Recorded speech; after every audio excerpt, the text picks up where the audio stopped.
Será que o destino é algo traçado, uma melodia já composta antes mesmo de a vida começar? Ou somos nós, com nossas escolhas e a coragem de um coração puro, que moldamos o caminho a ser percorrido?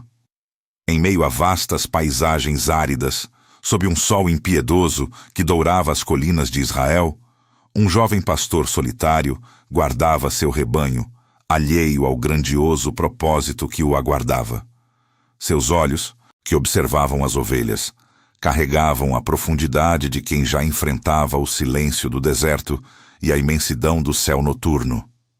Este era Davi, o caçula de Jessé, um nome que para sua própria família significava pouco mais que o menino que cuida das ovelhas.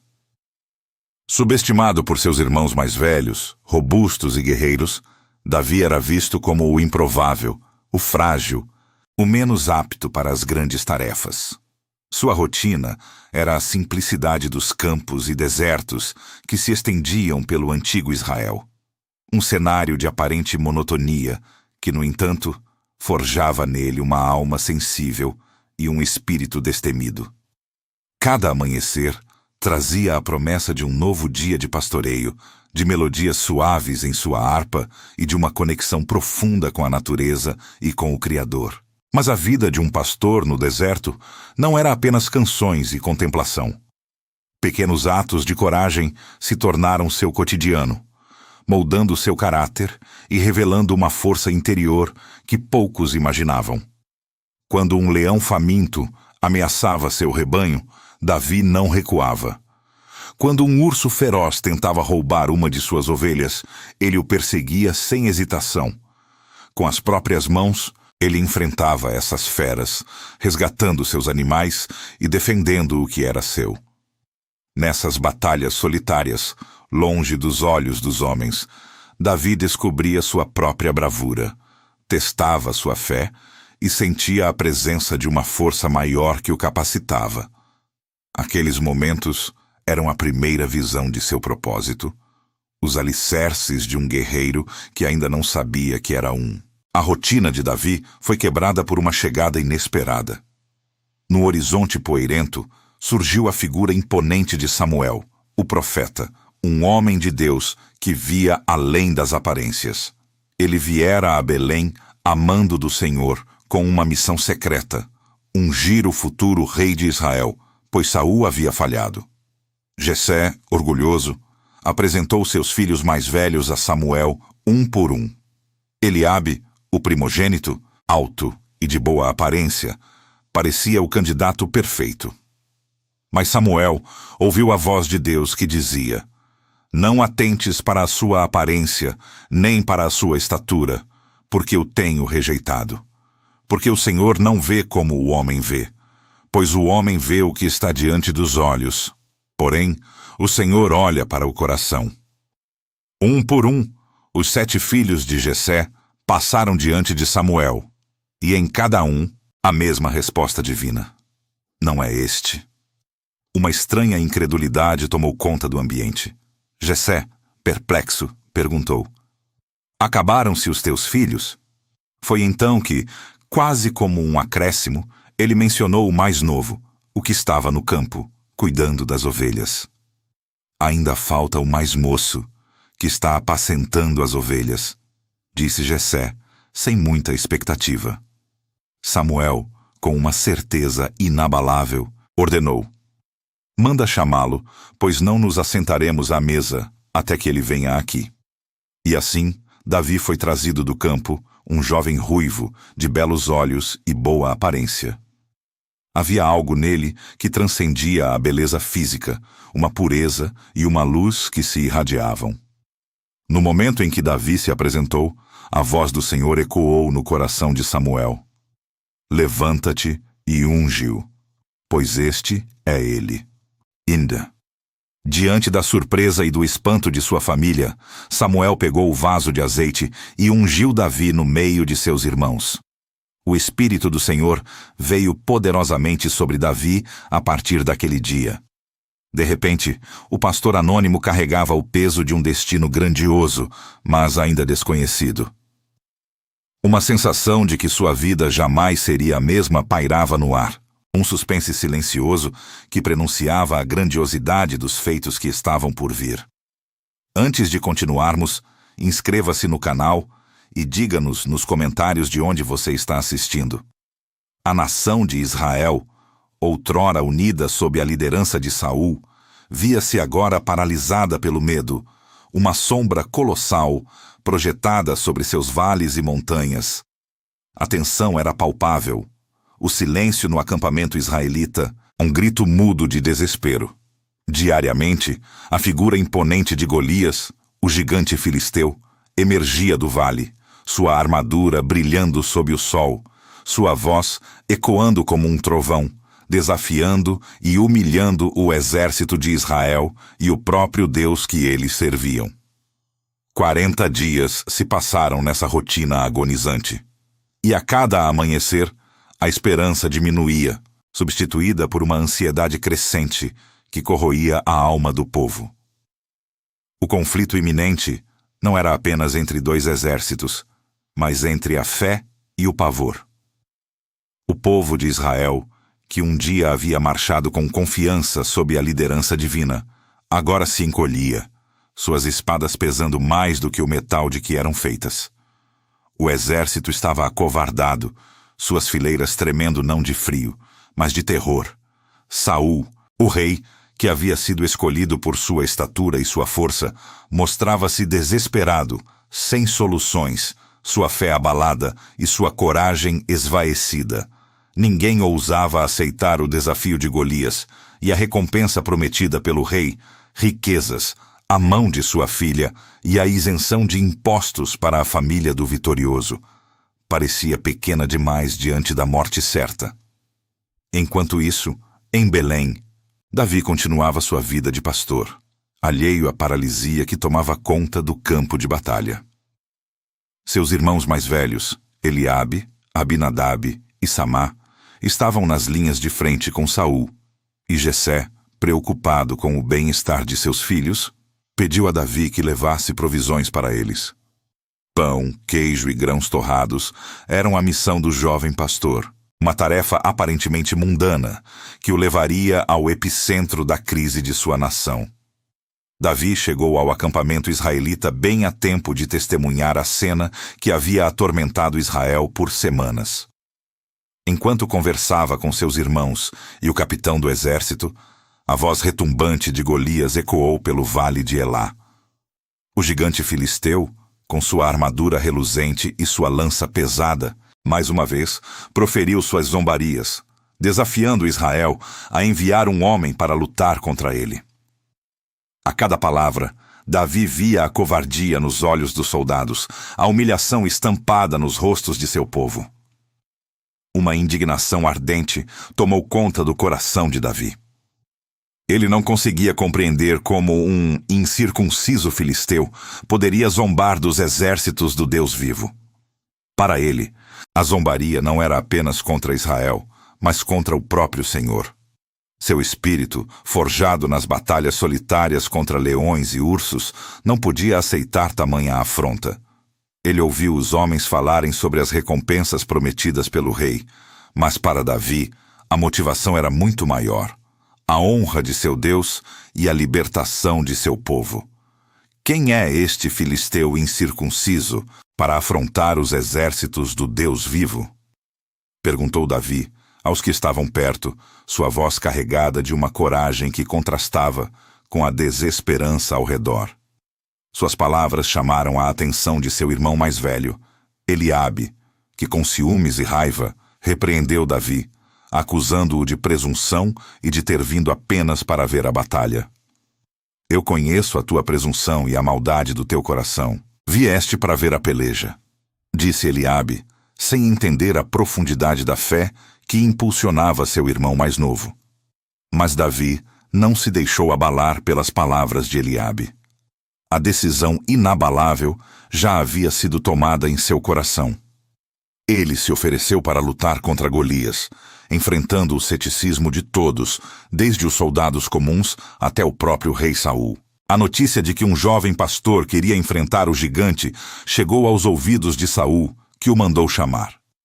Diante do rei, Davi declarou com uma convicção inabalável: Não desfaleça o coração de ninguém por causa dele. Teu servo irá e pelejará contra este filisteu. Saul, olhando para a juventude de Davi e para a estatura colossal de Golias, tentou dissuadi-lo. Não poderás ir contra este filisteu para pelejar com ele, pois tu és ainda moço, e ele, homem de guerra, desde a sua mocidade. Foi então que Davi revelou a fonte de sua coragem, sua fé inabalável baseada em suas experiências passadas e na confiança em um poder maior. Ele contou a Saul sobre como havia matado o leão e o urso para proteger as ovelhas de seu pai. O Senhor, que me livrou da pata do leão e da pata do urso, ele me livrará da mão deste filisteu, afirmou Davi com uma certeza que surpreendeu a todos. A fé do jovem pastor era um bálsamo para a alma atormentada de Saul, que finalmente concedeu: Vai, e o Senhor seja contigo.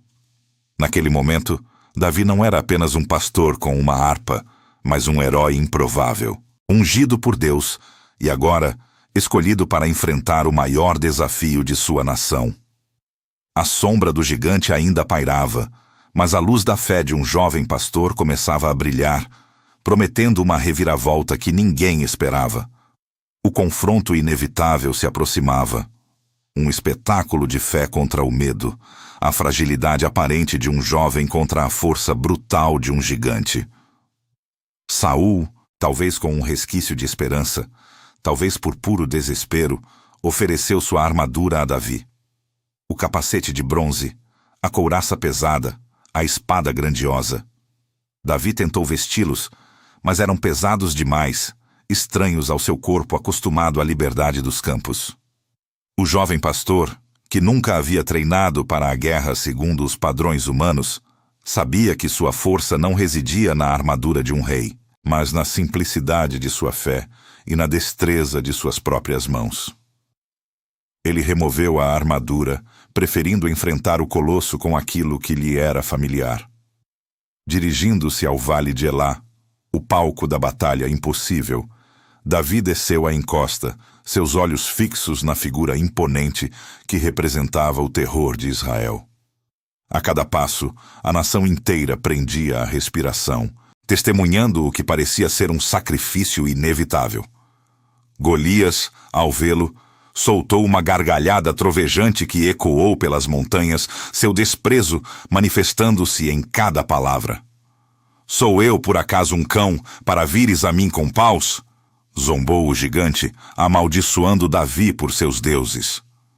Para Golias, a visão de um mero jovem com um cajado de pastor na mão era uma ofensa, um insulto à sua reputação de guerreiro invencível.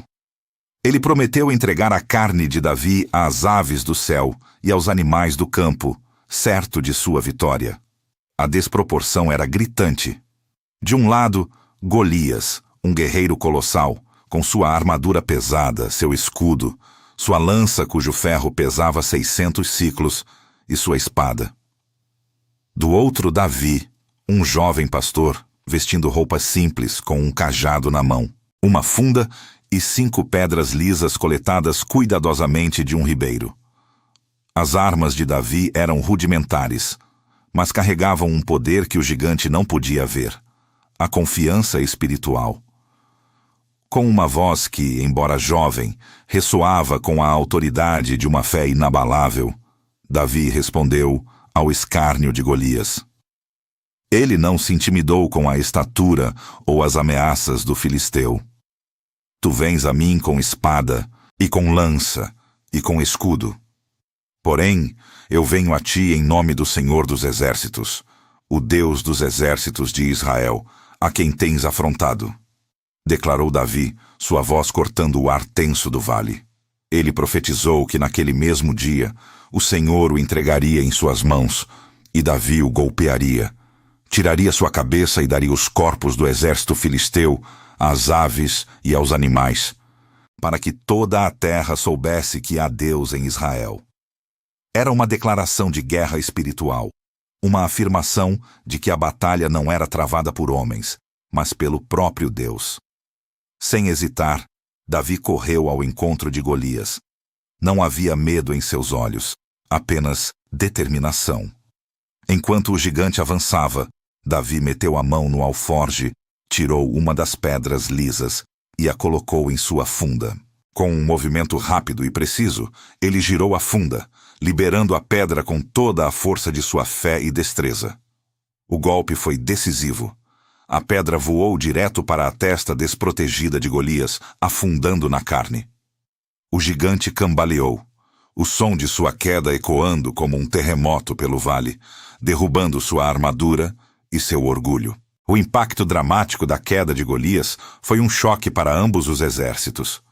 Os filisteus, que momentos antes se regozijavam com a iminente vitória de seu campeão, foram tomados pelo pânico e pela incredulidade. Os israelitas, que esperavam o pior, viram a esperança renascer em seus corações. Davi, sem perder um segundo, correu até o gigante caído, tirou a espada de Golias da bainha e, com um golpe final, o decapitou. A cabeça do colosso foi erguida, um troféu macabro que selava a vitória improvável e transformava o destino de Israel. O terror dos filisteus era palpável, enquanto o grito de guerra dos israelitas ecoava com uma nova e poderosa esperança, a virada da batalha finalmente iniciada pela coragem de um jovem pastor. A glória da vitória de Davi reverberou por todo o Israel, um cântico de triunfo que se espalhava como fogo selvagem pelas aldeias e cidades.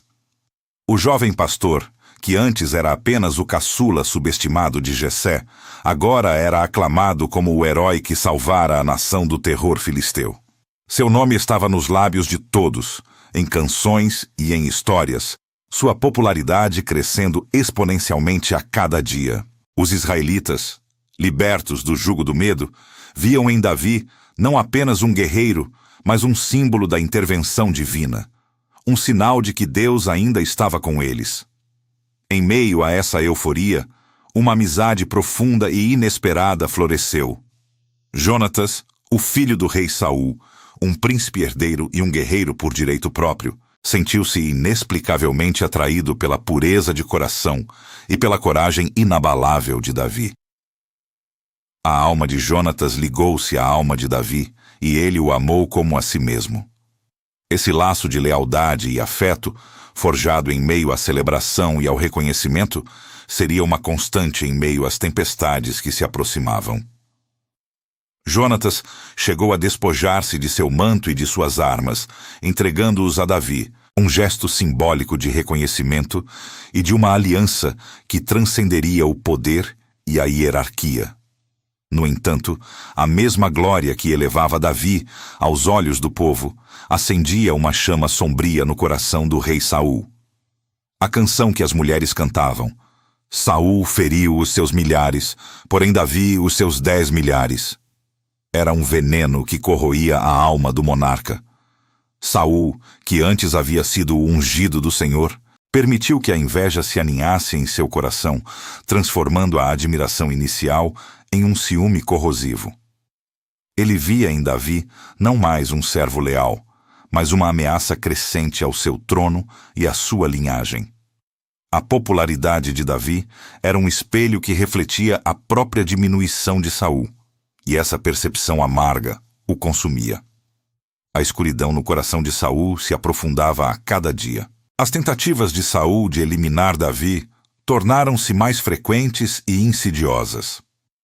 Primeiro, ele ofereceu sua própria filha, Merabe, em casamento a Davi, com a condição de que ele continuasse a lutar nas batalhas do Senhor, esperando que Davi morresse em combate. Quando isso falhou, Saul ofereceu Mical, sua outra filha, como uma armadilha ainda mais perigosa, exigindo 100 prepúcios de filisteus como dote, na esperança de que Davi sucumbisse em uma missão tão arriscada. Davi cumpriu a tarefa, e Mical tornou-se sua esposa, mas o ódio de Saul só cresceu. Não satisfeito com as armadilhas indiretas, Saul passou a tentar matar Davi com as próprias mãos. Por diversas vezes, enquanto Davi tocava sua harpa para acalmar os tormentos do rei, Saul arremessou sua lança contra ele, visando pregá-lo na parede. Davi, com sua agilidade e a proteção divina, sempre conseguia escapar. A sombra da perseguição pairava constantemente sobre a vida do jovem herói. A lealdade de Jonatas, no entanto, permaneceu inabalável. E ele frequentemente alertava Davi sobre os planos de seu pai, arriscando sua própria vida para proteger o amigo. A situação tornou-se insustentável. Davi, o herói de Israel, tornou-se um fugitivo, obrigado a se esconder em cavernas e desertos, longe da corte e da glória que havia conquistado. Ele não estava sozinho, contudo. Homens endividados, descontentes e aflitos, começaram a se juntar a ele, formando um grupo de cerca de 400, que viria a ser o embrião de seu futuro exército.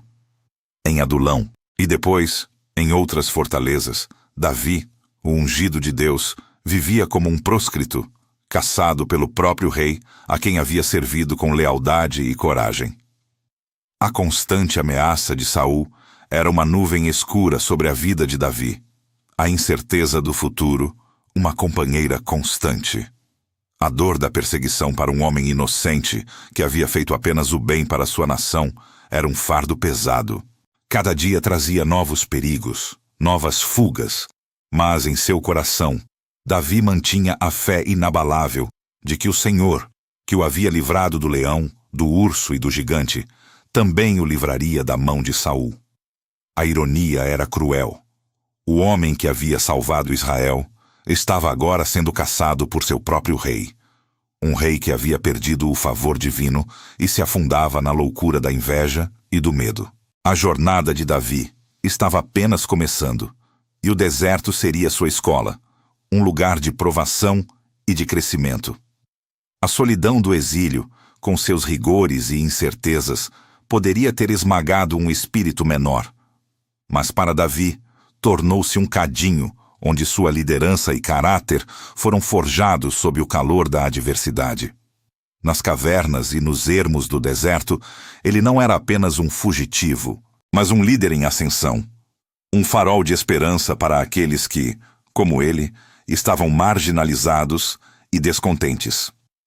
O grupo de homens que se unira a Davi, inicialmente composto por cerca de 400, cresceu para 600, formando um pequeno exército leal, treinado e disciplinado, capaz de sobreviver e prosperar em condições extremas.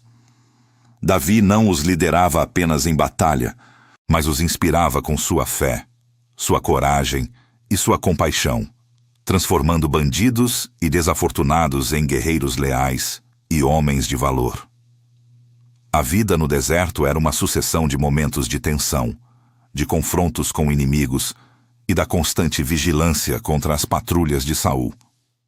Davi e seus homens tornaram-se protetores das comunidades locais, defendendo-as de invasores e saqueadores, o que lhes granjeou o respeito e o apoio de muitos, mesmo enquanto eram caçados pelo rei. Cada embate, cada fuga, cada noite sob as estrelas fortalecia a união do grupo e aprofundava a confiança em Davi como seu líder. Ele não era um rei em um trono de ouro, mas um rei no coração de seus homens, que viam nele a promessa de um futuro melhor para Israel. Foi nesse período de exílio que a integridade de Davi foi testada de maneiras profundas e inesperadas. Por 2 vezes, o destino colocou Saul diretamente em suas mãos, oferecendo-lhe oportunidades de vingança que a maioria dos homens teria aproveitado sem hesitação. A primeira vez ocorreu na caverna de En-Gedi. Saul, sem saber que Davi e seus homens estavam escondidos nas profundezas da caverna, entrou para se aliviar. Os homens de Davi o instigaram a agir, a vingar-se de seu inimigo, a pôr um fim à perseguição. Mas Davi, com o coração pesado, aproximou-se sorrateiramente e, em vez de matá-lo, cortou apenas a ponta do manto de Saul. A dor que sentiu por ter feito isso, por ter levantado a mão, mesmo que indiretamente, contra o ungido do Senhor, foi imensa. Ele repreendeu seus homens, declarando que jamais levantaria a mão contra o Rei de Deus. A segunda oportunidade surgiu no deserto de Zif, onde Saul acampou com seu exército. Davi e Abisai, um de seus valentes, infiltraram-se no acampamento durante a noite e encontraram Saul dormindo profundamente, com sua lança fincada ao lado de sua cabeça. Abisai implorou para que Davi o deixasse transpassar Saul com a lança, um único golpe para acabar com o sofrimento e a perseguição. Mas Davi recusou novamente, sua fé inabalável guiando suas ações. Ele tirou a lança e a bilha de água de Saul, deixando-o ileso, e retirou-se. No dia seguinte, Davi confrontou Saul à distância, mostrando-lhe a lança e a bilha como prova de que havia poupado sua vida mais uma vez. Esses atos de misericórdia, em vez de vingança, revelaram a profundidade do caráter de Davi e sua inabalável fé. Ele confiava que a justiça divina viria no tempo de Deus, e que não era seu papel usurpar o julgamento do Senhor. O exílio, com suas provações e tentações, tornou-se um período de amadurecimento e autoconhecimento para Davi. Ele aprendeu a depender ainda mais de Deus, a refinar sua liderança e a fortalecer sua alma, preparando-o para o pesado fardo que um dia carregaria como rei. A dor da separação, vivida intensamente durante o exílio, intensificou-se com o trágico fim de Saul. O rei, que havia persistido em sua perseguição e em sua rebelião contra Deus, encontrou a morte em batalha contra os filisteus no Monte Gilboa. Com ele, pereceu seu filho Jonatas, o amigo leal de Davi, cujo laço de amizade era mais forte que o amor de mulheres. A notícia da morte de Saul e Jonatas trouxe a Davi não regozijo pela queda de seu inimigo, mas profunda tristeza e luto. O rei que o perseguiu até o fim havia partido, e com ele a voz de um amigo verdadeiro e a esperança de uma reconciliação. O fim trágico de Saul marcou o encerramento de um capítulo doloroso, abrindo caminho para o cumprimento da promessa divina na vida de Davi, cujo caráter havia sido provado e purificado nas chamas do deserto. O luto pela perda de Saul e Jonatas foi genuíno, uma mistura agridoce de tristeza pela morte do rei e do amigo, e a inevitável percepção de que um novo capítulo se abria. A promessa, há tanto tempo aguardada, estava prestes a se cumprir. Davi, o pastor, o herói, o fugitivo, seria finalmente ungido rei. Não de todas as tribos de Israel de imediato, mas de Judá, sua própria tribo, em Hebrom. Foi um momento de transição, onde a glória da vitória e o peso da responsabilidade se entrelaçavam. Os anciãos de Judá reconheceram nele o líder que Deus havia escolhido, o homem que os havia guiado e protegido no deserto. A ascensão ao trono não foi um caminho livre de obstáculos. A casa de Saul, liderada por seu filho Isbosete e seu general Abner, resistiu por 7 anos e meio, mantendo uma guerra civil latente. Foram anos de pequenos confrontos, de estratégias e negociações, onde Davi demonstrou não apenas sua perícia militar, mas também sua sabedoria política e sua capacidade de unir facções. Ele não buscou a vingança ou a aniquilação de seus oponentes, mas a reconciliação e a unificação de seu povo. Finalmente, com a morte de Isbosete e Abner, as tribos de Israel, uma a uma, reconheceram Davi como seu legítimo rei, cumprindo a profecia de Samuel. Davi foi ungido rei de todo o Israel em Hebrom, aos 30 anos de idade. A coroação foi um momento de júbilo e celebração, o povo exultando por ter um rei segundo o coração de Deus. Sua primeira grande decisão como monarca foi estratégica e visionária. Conquistar Jerusalém, uma cidade fortificada que pertencia aos jebuseus, e transformá-la na capital do reino. Jerusalém, situada entre as tribos do norte e do sul, era o local perfeito para unificar a nação. A cidade, que antes era uma fortaleza impenetrável, caiu diante da ousadia e da astúcia de Davi, tornando-se a cidade de Davi. um centro político e religioso que ecoaria por milênios. Com a consolidação do reino e o estabelecimento de Jerusalém, Davi experimentou um período de paz e prosperidade. Suas conquistas militares trouxeram segurança às fronteiras, e sua liderança sábia e justa floresceu. Ele trouxe a Arca da Aliança para Jerusalém, transformando a cidade em um centro espiritual para toda a nação. No entanto, mesmo no auge de seu poder e glória, a tentação espreitava, e o poder, que antes parecia uma bênção, revelou-se uma prova complexa. A queda de Davi com Batseba é um dos episódios mais sombrios e reveladores de sua vida. Do terraço de seu palácio, Davi viu Batseba, uma mulher de beleza estonteante tomando banho. A luxúria tomou conta de seu coração. E ele, o rei ungido por Deus, sucumbiu à tentação. Mandou chamá-la e cometeu adultério. A gravidez inesperada de Batseba trouxe à tona a necessidade de encobrir o pecado. Davi chamou Urias, o marido de Batseba, um de seus mais leais guerreiros, que estava no campo de batalha, esperando que ele voltasse para casa e dormisse com sua esposa, mascarando assim a origem da gravidez. Mas Urias, homem de honra e lealdade inabalável, recusou-se a desfrutar de conforto enquanto seus companheiros lutavam. Frustrado, Davi então enviou Urias de volta à batalha com uma carta selada para o general Joabe, ordenando que Urias fosse colocado na linha de frente, onde o combate era mais intenso, e então abandonado à própria sorte. Urias morreu em batalha, e Davi tomou Batseba como sua esposa. O pecado de adultério e assassinato covarde foi consumado. No entanto, os olhos de Deus não se enganam. O profeta Natã foi enviado para confrontar Davi, contando-lhe uma parábola sobre um homem rico que roubou a única ovelha de um homem pobre. Davi, em sua ira justa, condenou o homem rico. E Natã, então, apontou o dedo para o rei e declarou: Tu és este homem. A repreensão de Natã atingiu Davi em sua alma, e o rei, em profundo arrependimento, confessou seu pecado. O sofrimento e a dor do arrependimento foram imensos.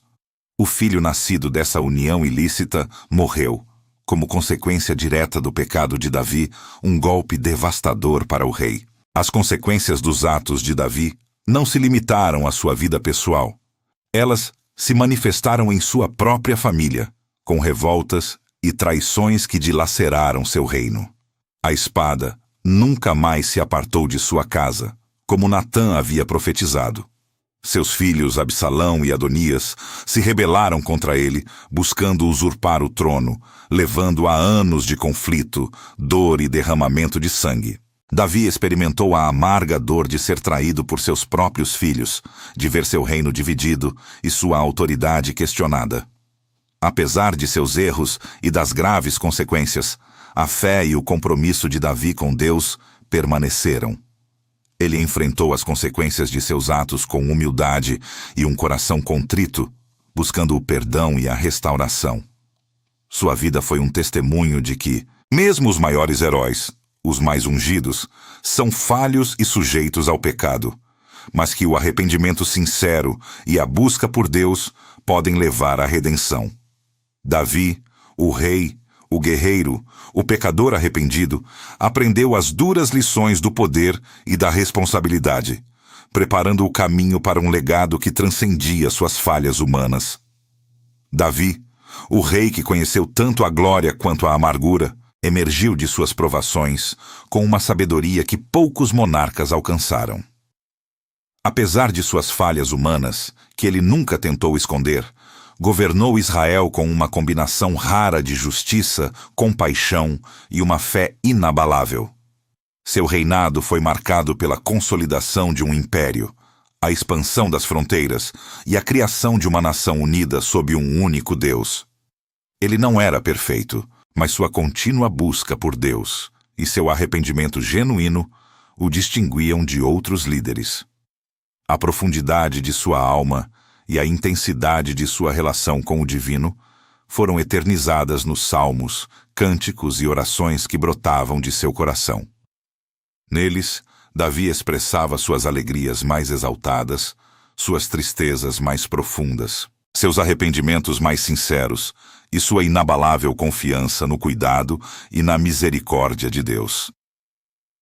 Os Salmos de Davi se tornaram a voz da humanidade em sua busca por Deus, um legado literário e espiritual que transcendia gerações, ecoando em templos e corações por milênios. Eles eram o espelho de um homem que, mesmo em seus maiores erros, jamais abandonou a esperança de redenção e a certeza do amor divino. Apesar de ter falhado em sua conduta pessoal em momentos críticos, Davi nunca falhou em seu papel de líder espiritual de Israel. Seu desejo mais ardente era construir uma casa para o Senhor. Um templo magnífico em Jerusalém, que pudesse abrigar a Arca da Aliança e se tornar o centro de adoração para todas as tribos. No entanto, Deus revelou a ele que, por ter sido um homem de guerra, não seria Davi quem construiria o templo, mas seu filho Salomão, um homem de paz. Essa revelação, embora talvez desapontadora para Davi, foi aceita com a mesma humildade e obediência que marcaram seus anos de exílio. Ele, então, dedicou seus últimos anos a reunir os materiais, planejar a estrutura e preparar os recursos financeiros e humanos para que Salomão pudesse realizar essa grandiosa obra. A jornada de Davi estava chegando ao fim. Após 40 anos no trono, 7 anos e meio em Hebrom, sobre Judá, e 33 anos em Jerusalém, sobre todo o Israel, o rei envelheceu, cheio de dias, riquezas e honra. Ele havia cumprido seu propósito, estabelecendo um reino forte e deixando um legado que ressoaria através da história. Seu filho Salomão, ungido como seu sucessor, herdou um reino estável e próspero, pronto para a construção do templo que Davi tanto sonhou. A morte de Davi não foi um fim, mas a transição de um patriarca para a eternidade, deixando para trás uma promessa de continuidade e uma linhagem real da qual, séculos mais tarde, viria o Messias. A história de Davi, em sua totalidade, é uma mensagem universal, um espelho para a vida moderna. Ela nos lembra que a fé, a coragem e a capacidade de superação são acessíveis a todos, independentemente de sua origem ou de seus erros passados. A coragem de Davi diante de Golias não é apenas uma anedota antiga, mas uma metáfora poderosa para enfrentar os gigantes da vida, os medos que nos paralisam, os desafios que parecem intransponíveis, as adversidades que ameaçam nos consumir. Ela nos ensina que, com fé e a convicção de um propósito maior, mesmo o mais improvável dos indivíduos pode derrubar obstáculos colossais. A vida de Davi é a certeza de que mesmo pessoas comuns, com suas falhas e fraquezas, podem ser escolhidas para algo extraordinário. Davi, o pastor, o guerreiro, o rei, o pecador e o arrependido, permanece como um testemunho duradouro da graça divina, da capacidade humana de redenção e do poder transformador da fé. Seu legado não reside apenas em suas conquistas, mas em sua humanidade, em sua busca incessante por um coração que agradasse a Deus e na inspiração que sua história continua a oferecer a cada um de nós, encorajando-nos a enfrentar nossos próprios gigantes com a mesma ousadia e confiança.